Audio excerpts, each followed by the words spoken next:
Hello प्यारे बच्चों। मैं उम्मीद करता हूँ आपकी बोर्ड परीक्षा की तैयारी अच्छे से चल रही होगी। 15 तारीख से जैसे कि आपकी बोर्ड की परीक्षा शुरू हो रही है, तो ये आपका समय पढ़ाई का बड़ा ही क्रूशियल है। इसमें आपको जरा भी लापरवाही नहीं करनी है और जितनी भी आप प्रैक्टिस कर सकते हैं, जितनी आप मैक्सिमम पढ़ाई प्रैक्टिस कर सकते हैं, उतनी आप कर रहे होंगे और आपको करनी चाहिए। तो बच्चों, बोर्ड की परीक्षा के में आपको क्या सावधानियां रखनी चाहिए, उसके बारे में मैं आपसे आज कुछ बात करना चाहता हूँ। कुछ ज़रूरी बातें आपको बताऊंगा, कुछ थोड़ा सा एक संदेश अभिभावकों के लिए भी दूंगा। तो सबसे पहले बच्चों, आपके लिए है कुछ मैसेज मेरे, तो इसे ज़रा देख लेना। जब भी बच्चों हम कोई परीक्षा देते हैं, तो सबसे पहले हमें उसका क्वेश्चन पेपर का पूरा पता होना जरूरी है। तो जो भी आप, जैसे आप मैथ की परीक्षा दे रहे हो बच्चों, क्योंकि मैं मैथ की ही बात करता हूँ, तो 10th की मैथ की बात करूंगा। तो 10th के पेपर में आपका 80 नंबर का पेपर होगा, इतना तो आपको पता ही होगा। और उसमें आपके 20 क्वेश्चन आएंगे मल्टीपल चॉइस, एक एक नंबर के, और 5 क्वेश्चन आएंगे आपके दो दो नंबर के, 6 क्वेश्चन आएंगे आपके तीन तीन नंबर के, 4 क्वेश्चन आएंगे आपके 5 नंबर के, और 2 क्वेश्चन आएंगे आपके लास्ट में, वो 4 नंबर के आएंगे। आपको इसमें टाइम का विशेष ध्यान रखना है। जो क्वेश्चन जितने नंबर का है, उसको उसी हिसाब से उतना ही टाइम देना है। कुछ बच्चे क्या गलती करते हैं बच्चों, जो शुरू में क्वेश्चन आएंगे एमसीक्यू मल्टीपल चॉइस वाले क्वेश्चन, उसमें आपको 4 ऑप्शन दिए होंगे, क्वेश्चन होगा उसके आगे 4 ऑप्शन होंगे। आपको ध्यान से उन चारों ऑप्शन को देखना है और उनमें से जो ऑप्शन ठीक है उस पे आपको मतलब चारों ऑप्शन को आपको लिखने की जरूरत नहीं है कॉपी में, आंसर शीट में। केवल जो राइट आंसर है आप उसको लिखिए, क्वेश्चन नंबर डालिए और केवल जो राइट आंसर है उसको लिखिए। कुछ बच्चे क्या गलती करते हैं, उसमें चारों ऑप्शन लिखते हैं, फिर उस पर टिक लगाते हैं जो ठीक है। तो एक लेंथी प्रोसीजर है, उससे क्या फायदा, आपका टाइम वेस्ट होता है उन चीजों में। तो इसलिए ऐसा मत कीजिए, आप जो राइट आंसर है केवल उसको लिखिए।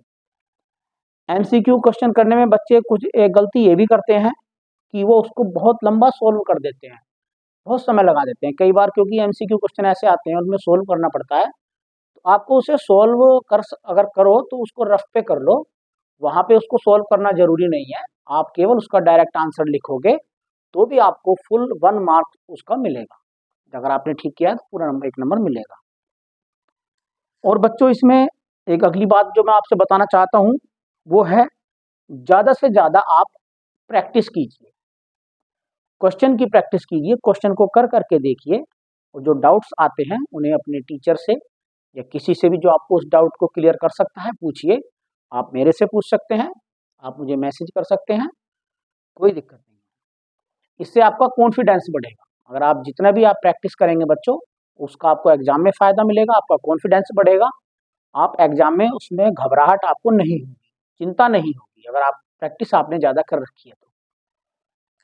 एक बच्चों, एग्जाम्पल्स, कुछ बच्चे एग्जाम्पल्स नहीं करते, तो जो आपकी टेक्स्ट बुक में एग्जाम्पल्स हैं उनको भी जरूर करते रहें।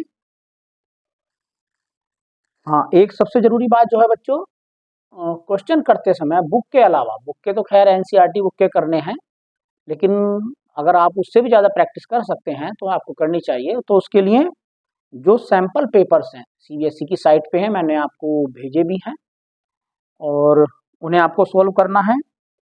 प्रीवियस ईयर के क्वेश्चंस जितने भी आप सोल्व कर सकते हैं, जो प्रीवियस ईयर में आए हुए हैं, वो सब इंपॉर्टेंट ही होते हैं।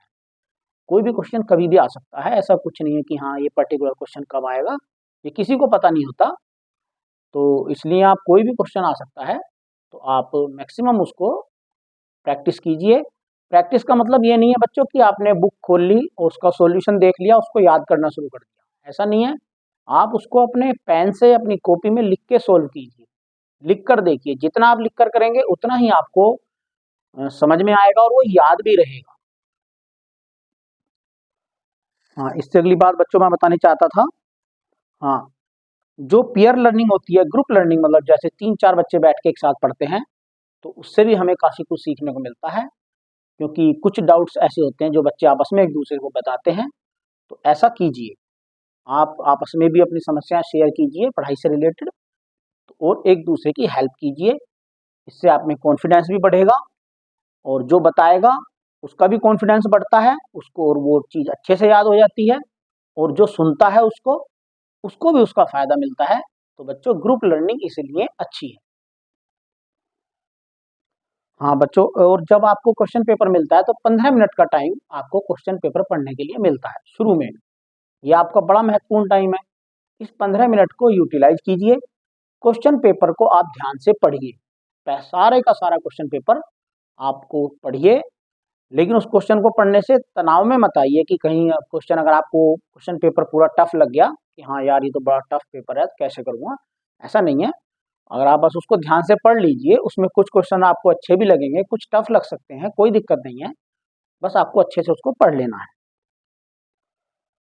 हाँ, और जब क्वेश्चन पेपर आप बच्चों पढ़ लेंगे, उस क्वेश्चन पेपर को पढ़ने का फायदा ये मिलता है, उसमें 3 तरह के क्वेश्चन आपको मिलेंगे ज़्यादातर। एक क्वेश्चन ऐसे होंगे कुछ जिन्हें आप अच्छे से जानते हो कि हाँ मैं इसको कर लूँगा, ये मुझे आता है। कुछ क्वेश्चंस ऐसे होंगे जो आपके डाउटफुल होंगे कि हाँ आप ये सोचेंगे कि हाँ मैं इसको कर भी सकता हूँ, नहीं भी कर सकता, इसमें कुछ गलतियाँ मेरे से हो सकती हैं। कुछ क्वेश्चन ऐसे हो सकते हैं जो आपको बिल्कुल ही नहीं आते होंगे, ऐसे भी क्वेश्चन हो सकते हैं। तो बच्चों इसको आप जब क्वेश्चन पेपर सोल्व करोगे तो इसे उसी ऑर्डर में सोल्व कीजिए, 3 पार्ट्स में ही सोल्व कीजिए। सबसे पहले आप वो क्वेश्चन सोल्व कीजिए जो आपको अच्छे से आते हैं, उसके बाद उन क्वेश्चन को सोल्व कीजिए जो आप जिनमें आप डाउटफुल हैं, उनको भी आपको करना है। और तीसरे नंबर पे आप उनको कीजिए जो आपको बिल्कुल ही नहीं आते। अब बच्चों जो क्वेश्चन बिल्कुल नहीं आते उन्हें कैसे करें? उनको करने का तरीका बच्चों ये है, उस क्वेश्चन से रिलेटेड जो भी आपने पढ़ रखा है, जो आपको आता है, कुछ तो आता ही है, तो उसको लिख दीजिए उसमें, क्योंकि नेगेटिव मार्किंग नहीं होती है। आपको हो सकता है उस पे कुछ कहीं बात कोई अच्छी हो जाए, सही हो जाए, तो उस पे आपको मार्क्स मिल जाए, पूरी पॉसिबिलिटी है। लेकिन अगर आप क्वेश्चन छोड़ देंगे, आप उसको नहीं करेंगे, तो आपको नंबर नहीं मिलेंगे। इसलिए आपको क्वेश्चन पेपर पूरा सोल्व करना है, सिंगल क्वेश्चन भी आपको उसमें नहीं छोड़ना है। ये बच्चों ये बात पूरे अच्छे से ध्यान रखना। हाँ, एक बच्चों जो एमसीक्यू क्वेश्चंस होते हैं उनमें 4 ऑप्शन होते हैं जैसे, तो कई बार ऐसा भी होता है आप ऑप्शंस को ही ध्यान से देखेंगे तो आपको आंसर का पता चल जाएगा बिना सोल्व करे भी।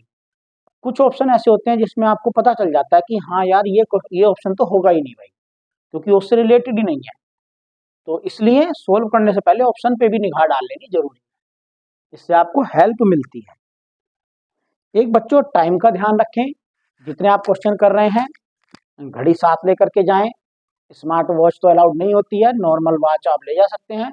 नॉर्मल वॉच अपनी साथ लेके जाएं और उसमें टाइम देख के टाइम के अकॉर्डिंग अपना पेपर सॉल्व करते रहें, जिससे आपको टाइम की दिक्कत ना हो। कई बार गड़बड़ हो जाती है, कुछ बच्चों का एक ही क्वेश्चन में ज़्यादा टाइम लगा देते हैं वो, तो बाद में उन्हें टाइम कम मिल पाता है, तो इसलिए इसका उन्हें नुकसान हो जाता है।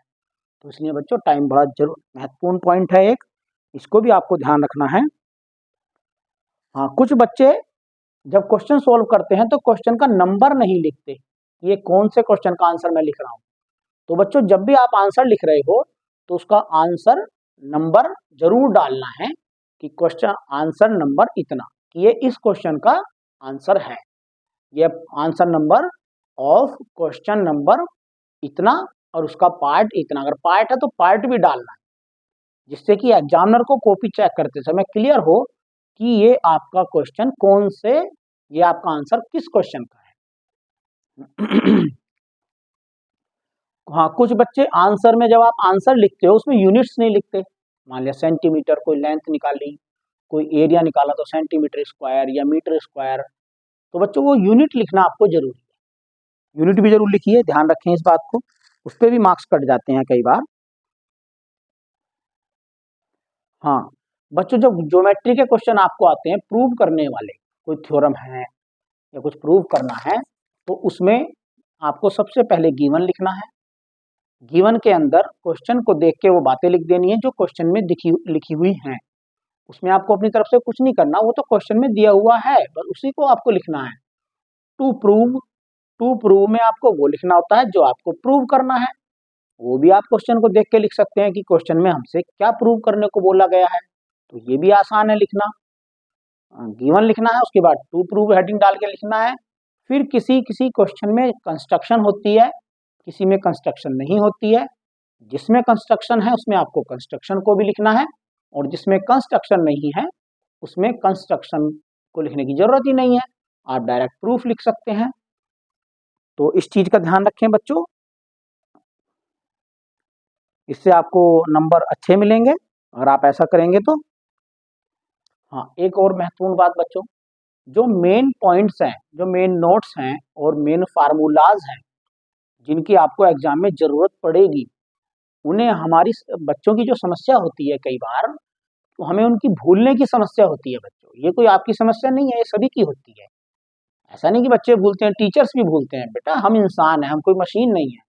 हम इंसान है, बस हमें जो है अपने दिमाग का इस्तेमाल करके, बुद्धि का इस्तेमाल करके उसको अच्छे से, बस उसको सही रास्ते पे लाना है, उसका भरपूर फायदा उठाना है।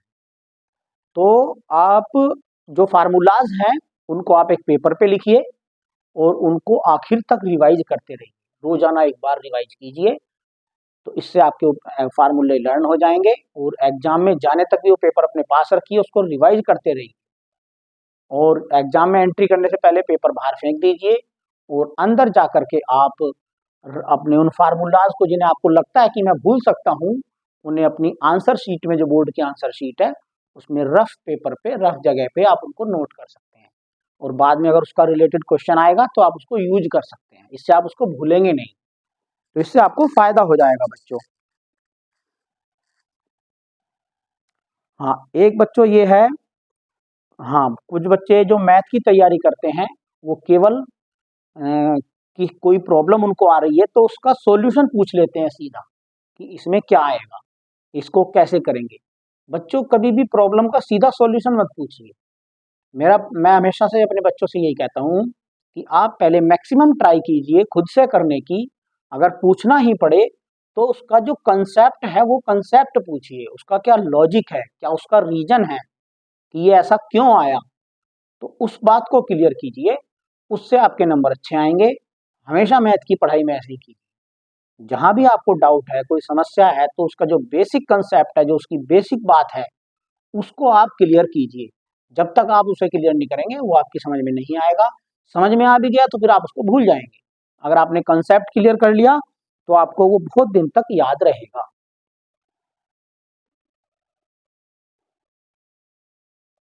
और बच्चों डाउट पूछते हुए कभी ना शर्माएं। अपने टीचर से हमेशा डाउट पूछना चाहिए। और ऐसा भी नहीं है कि टीचर डाउट बताते नहीं है, टीचर्स को डाउट बताने में खुशी होती है। हाँ बच्चों, जब आपका एग्जाम पूरा हो जाए एक बार लास्ट में कॉपी को रिवाइज जरूर करना।